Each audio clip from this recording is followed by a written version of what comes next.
Right, guys, let's get straight into it today. Bitcoin has been doing some wish-washy price action, and today I'm going to be here telling you what I'm expecting going forward because it has been chopping a very large amount of traders out of the market, and I think it's been a very, very difficult time and also phase to just be trying to actively trade this market. And I've been seeing a lot of really, really good traders also find this difficult and lose a lot of money as we've been going through this, and especially if you're just new to the market and you're experiencing this. Dangerous. Anyway, let's jump straight into the charts. All right, so if we just move swiftly over to the canvas here, what we can see since our last update is we're hovering in this zone here. So this zone is very pivotal, and I'll just remove a few of these different levels there. Now, the reason this zone is very pivotal, and we are struggling to claim this, and is looking quite weak right now, okay? Right now, we are at the low of the value area low. So this is the volume profile range pull of this entire range. You've got the value area high sitting at 116, and you've got the value low sitting around $90,000 or so here. Now, as you can see here, we are just straddling the line here. Obviously, if I zoom that back out to the daily, we're just holding above it very, very slightly. And a lot of people will be also looking at this fair value gap, which is over here on the 4-hour chart. If you just go to actually the weekly chart, I believe it is on. Yeah, so weekly. You go here to here. There's a very large fair value gap. So a lot of retail traders looking at this thinking, oh, this is a very good time to take along. We're in a fair value gap. And they do have some precedence in the market. They do sometimes work, but I believe we have stronger levels to the downside. And I think we really soon, if we want to be holding this level and going up to 97, like I've said in the previous video, we really need to hold this level and hold it with conviction. We are seeing glimpses of it doing so, but it is looking quite weak, as we can see here. Well, right now we're trading the POC volume main region, right? And what you can see here is you found support, drop below, resistance. So that's going to be our level to look for. If we can climb above this, 93,500, then that definitely races up for that $97,000. Or two alternatives here. We reject from here, go down, or here, or we reclaim it above. In the previous video, I was talking about how we need to reclaim this for a valid long, which is a support resistance level. We didn't end up claiming the level, and we rejected from there and took a lower. So obviously there has been no entries in the market yet. It has been very wish-washy. That's why I'm saying it has been a very, very hard time to trade. And if you haven't been actively looking at this and having a keen eye for the market, it's been a very, very difficult time to try to time this. Now, if we want to look to the downside, and we'll go to what we're looking for, resistance levels too. But straight over to the downside, right? We can see a large cluster of information pivoting towards $83,000 to $74,000.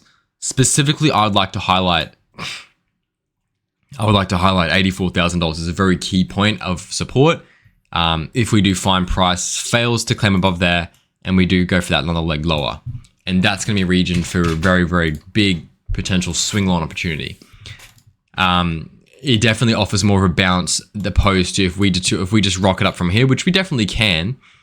And how much would that be of a move? It'd be a 5% move to go to $97,000.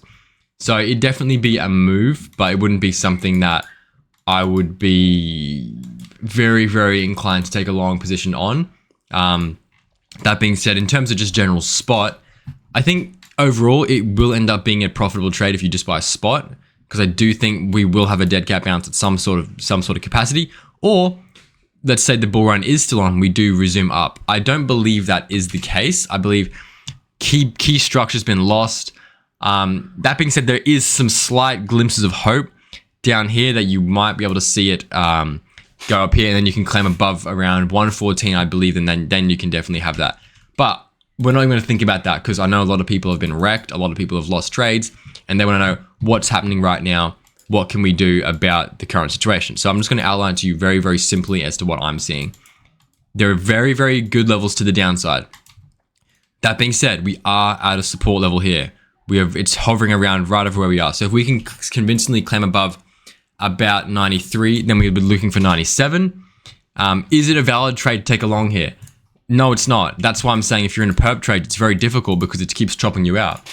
The only trade that was there was the swing flow pattern of the low, and which you came, and so even then it was very difficult because one would have thought, oh, you came take the low out, you enter, you get stopped out, So it's one of those situations where it's been very, very difficult to enter a trade because the support isn't great. The better support's to the downside. That being said, we'll just take it as it comes. You know what I'm looking at, guys. In terms of resistances, I'd say 97 is going to be our biggest one here. And then locally, we want to claim that if we're going to be wanting to see some upside. So from there, we are definitely going to see we're in a downtrend, right? So there's no denying that. But a low has to come soonish, one would expect. During this phase, you had a 40% reduction in price, and there was a low that was put in, and it did have a significant bounce, the upside, 20%. Over here, you had a drawdown of 54%, and you had a up thrust of 32%. That being said, we did range here for a very long time before we went for the run up on the upside, okay? So you got to realize that that's the current dynamic of what we're experiencing here, which means we don't necessarily need to rocket up. We could definitely find ourselves in one of these situations where it does this, comes up, comes down, comes up, just really stuffs everyone up before entering a major level of support. Sort of like how we experienced this section here and this section here. So many different key points which you to look at the same thing. But there are definitely intraday scalp trades in this, but it's very, very, very difficult to be timing these trades and, you know, sort of working your way around this. Anyway, have seen a solid pump from here, 3%. But again, it's been very, very difficult trading climate for anyone trying to catch the long trade. If you're in short trades, you've been probably enjoying this downtrend. It's been very sizable from the top. You've been seeing around nearly a 30% reduction in price. So a very, very good short trade. But yeah, in terms of looking for the long, it's difficult. I'm going to say that right now. It's very difficult. I'm more leaning towards I want to see 84 taken, but I do know there is a chance that we could very much claim above this and find that and then thrust up towards 99, towards 97. And that's going to mean that you're going to have to probably that means you're probably going to want to FOMO chase the trade, but we know that's how you lose your money. So I think you have to have a long-term time horizon here. You don't need to be taking every trade. There are scalp trades to be taken. And I think one of the problems here, which a lot of traders will face, is they'll be entering thinking, you know what, I'm going to start this as a swing trade. And then it goes right down and then they get liquidated or they choose to close their position. So I think catching a low here, you want to be treating it as purely as a scalp and a tighten validation. Other than that, I really think it's very risky to try unless we do form a range, which we are starting to see, and we start claiming above these regions here. Then I think that's very much for the upside. But even then, do you want to be doing high leverage when you still got all these levels to the downside? And the reality is, even if it does pump, technically that's not a good risk management strategy. I'd be more inclined to buy spot here and then hedge myself if it hits resistance in a short trade, collateralized hedge, and then drag it down if it comes down, and then obviously take a long if it goes here. So that's another strategy you can look at too, guys. If you buy spot at a key support level, then you can use your collateral and then take a hedged short trade on that position. So it sort of keeps your portfolio at in a good safe position. So let's just say you've bought here and then you enter a resistance level, which was 97, right? Then you take a short here. So you're holding the spot Bitcoin, and then you're taking a short here in the perpetual market. As you could do it as the same amount. So obviously, when Bitcoin goes down here, you take profit, and you make money on that, right? So, and you could write down all the way down here. So you're making money as it's going down, and then that would mean when you close the position, your average entry is now here. So there's different strategies you can use that can save your portfolio, because if you keep trying to do this, and I've made this mistake many times too, where you keep trying to take longs here and it just keeps dropping and then it just keeps dropping, and you end up taking it on, even you take it on the confirmation. You know, trading isn't perfect. You're going to find confirmations that do fail. Let's say you do here and then it goes up and then it rejects. Well, then you're stuck in this losing trade and it's going down. So you really have to be careful here.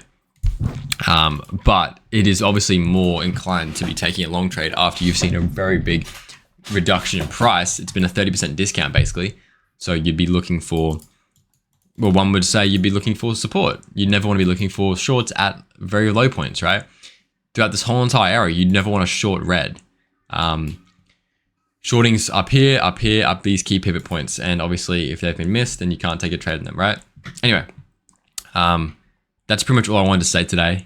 And I will catch you guys in the next update I do. For now, have a good day, and I'll catch you in the next update.